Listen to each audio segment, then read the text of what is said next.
Bonjour à tous, on se retrouve aujourd'hui pour une petite présentation de deux produits de chez Decoy qui vont vous permettre de renforcer vos leurres lorsque vous pêchez en waki avec des worms ou lorsque vous utilisez les hameçons texans. Donc ça va permettre de rallonger la durée de vie de vos leurres lorsque vous pêchez. Donc le premier, c'est le worm holder.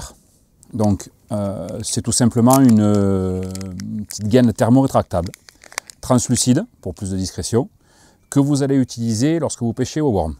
L'utilisation est très simple, donc c'est un petit tube qui se présente comme ceci, tout simplement.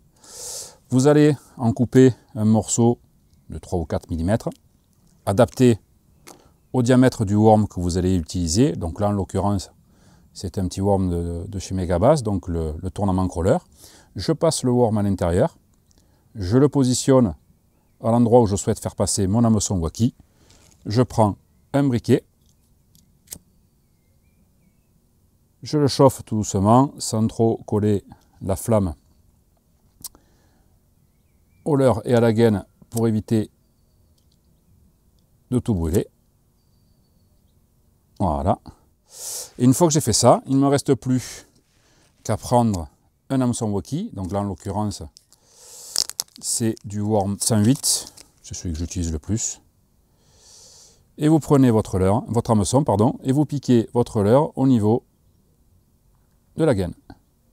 Et là, automatiquement, vous avez votre worm qui est renforcé et ça vous permet de prendre 3 ou 4 poissons avec le même leurre. Et le second, qui s'appelle également worm holder, c'est pour le coup un petit tire-bouchon métallique qu'on va utiliser lorsqu'on utilise des leurres un petit peu plus volumineux et surtout lorsqu'on utilise des hameçons texans.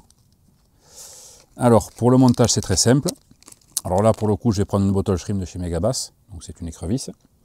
Je vais visser ce petit tire-bouchon sur la, on va dire la tête du leurre, là où l'hameçon texan va rentrer. J'en visse pareil, 5 ou 6 mm. Je prends une pince coupante que vous avez pour couper la tresse, c'est très bien aussi. Ça se coupe assez facilement. Je coupe l'excédent. Hop, pour que ça soit un peu plus propre. Je finis de le rentrer. Je prends un hameçon texan. Petit 2-0, petit worm 117. Et je viens passer mon hameçon à l'intérieur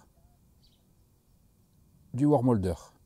Hop, donc je le positionne, l'hameçon, voilà, ceci, tac, je monte mon hameçon texan normalement, hop, voilà. Et là, automatiquement, généralement, quand on pêche sur des montages texans plombés ou non plombés, très souvent, lorsqu'on fait un poisson, l'hameçon texan vient fendre le leurre à ce niveau-là. Et bien là, automatiquement, avec ce petit worm holder, le leurre ne se fendra pas et automatiquement, là aussi, vous pourrez faire 3 ou 4 poissons avec le même leurre.